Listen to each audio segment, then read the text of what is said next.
Three ways small businesses make their trademarks to be useless. The industry term for it is to empty a mark. We have always said that when you want to fully appreciate the applicability of a phrase, a word, it's important to look at how is that word put together. It helps us to pay keen attention on how a word is put together, because the face value of a word helps us to appreciate the value in the application of that word. That is what face value means. Face value is the value you originate from the application of a thing. If you look at trademark, that word is made up of two words. It's a compound word. It is made up of trade and mark. So a trademark is any distinctive feature that helps distinguish the producer of a good or a service at the marketplace. And when that feature is more pronounced to differentiate that producer from their competitors. So a trademark can be a logo, but a trademark is more than merely a logo. A trademark can originate from a name of your business, a name of your company, a name of your product, a name of your value proposition. But trademarks are much more than merely a name. A trademark can originate from a color scheme, but a trademark is more than merely a color scheme. It's important for us to understand that when something informs your business functions, when something informs your business processes, then that thing becomes your mark, a distinctive mark. It's important as an entrepreneur to always ask yourself, what informs my client or customer acquisition? What informs my business processes? What informs my marketing policies, my pricing policies? When your logo informs your pricing policy, then that logo becomes a trademark. In my experience as an exclusive intellectual property practitioner, I have observed these three fundamental mistakes which make us to dilute our marks, regardless of the marketplace that you look at. These three fundamental mistakes will make your trademark to be useless. Number one, lack of vigilance on your part to police your trademark. Trademark, like any other intellectual property facility, is a private facility. Your trademark is your individual responsibility as a business. Your trademark is your responsibility that you constantly need to be vigilant to police that mark so that mark is not diluted. Dilution of a mark means the possibility that that mark can confuse other people at the marketplace. A classic example that we have is with Sony.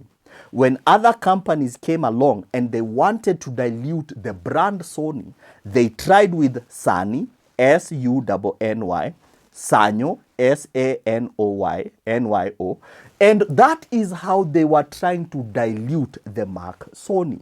It's important for you to understand that one of the ways that you allow for your mark to be confusing at the marketplace is when you don't become vigilant over your mark.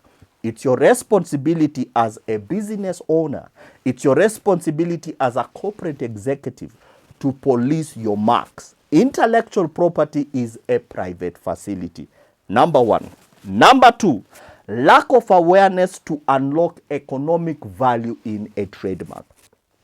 It's important for us to appreciate that one of the reasons why we regard trademarks as a distinctive feature is because within every trademark, there are things that are called value drivers. A value driver in a logo will help the owner of that logo to isolate those value drivers and help them become economic value unlockers. So when you identify an economic value driver in your logo, it's very important for you to factor that logo as part of your economic and your commercial valuation at the marketplace. When your trademark does not inform your value at the marketplace, that trademark is essentially useless. And that is what we have across the African continent, where majority of us just leave our logos out there, but our logos don't inform our business valuation. Every mark must have an economic value attached to it. Every logo, every color scheme, every process, every function must be valued. The third one is when you fail to appreciate that your mark can inform your business model. It's very important for us to understand that a mark is more than just a mark. A mark needs to come alive. The only way that a mark becomes alive is when that mark becomes part of your business process, by making that mark a significant part of your business model. Let me ask you, regardless of what business you're running, is your logo a significant part of your business model? Do you even have a business model? When you can connect your trademark with your business model, then that trademark becomes a significant part of your business model. Let me ask you, do you feel like you need help with unlocking the value? Any help when it comes to your trademark? My name is Ogwang. I am the principal at Franchise and Licensing Institute. We exist to help you make the most of your available intellectual property. Trademark is one of the most available forms of intellectual property that majority of us are not employing at the marketplace. It is time you began to unlock the economic values in your trademark. If you derived value from this content, kindly consider just rewarding me with only 3 things. Consider rewarding me with a like, consider rewarding me with interaction in the comment section, and consider rewarding me with a share. My name is Ogwang, and I will see you in the next one. Until then, take care. God bless, and bye-bye.